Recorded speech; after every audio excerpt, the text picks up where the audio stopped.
If you wanted to stop Africa from becoming a superpower, you wouldn't have to invent a new strategy.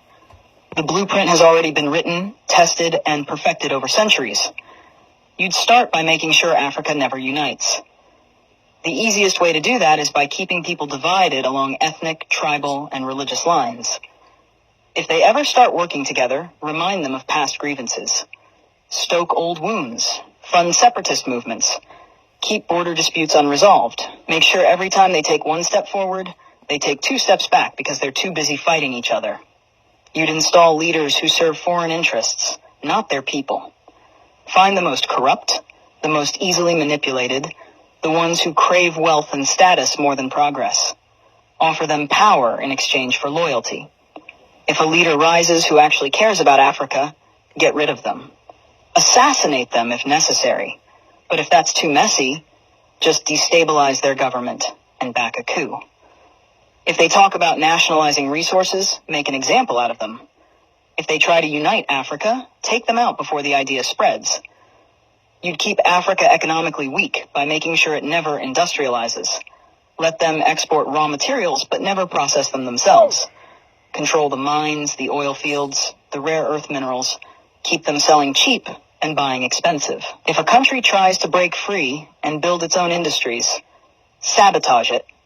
Place sanctions, destabilize its currency, fund local opposition, crash its economy. If that doesn't work, orchestrate a civil war.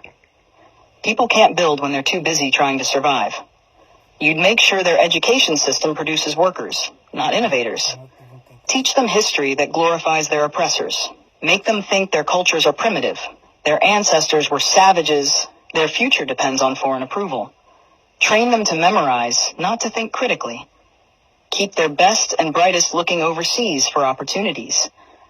Make them dream of escaping Africa rather than fixing it. Offer scholarships that take their top minds to the West and never encourage them to return. Let the continent keep training doctors and engineers only for them to go enrich other nations. You'd control their narratives. Own their media, control their stories, dictate their image to the world. Make them believe they are corrupt, hopeless, eternally in crisis. Flood their screens with poverty porn and war zones. Show them charity ads that make them believe they are helpless without foreign aid. Downplay their successes. Twist their victories into isolated incidents. If an African country develops a groundbreaking innovation, credit a foreign investor. If an African leader implements a successful policy, frame it as an anomaly rather than proof of competence. You'd make sure they remain dependent. Drown them in debt. Offer loans with impossible conditions. Force them to privatize everything so foreign corporations own their water, their electricity, their land. When they struggle, give them just enough aid to keep them alive, but never enough to make them self-sufficient. Use charities to create a culture of reliance rather than resilience. Make them think foreign intervention is necessary, that they can't solve their own problems, that they always need help from the outside. You'd suppress their military strength. Keep their armies weak, their defense industries non-existent. Sell them weapons to fight each other, but never let them develop high-tech military technology.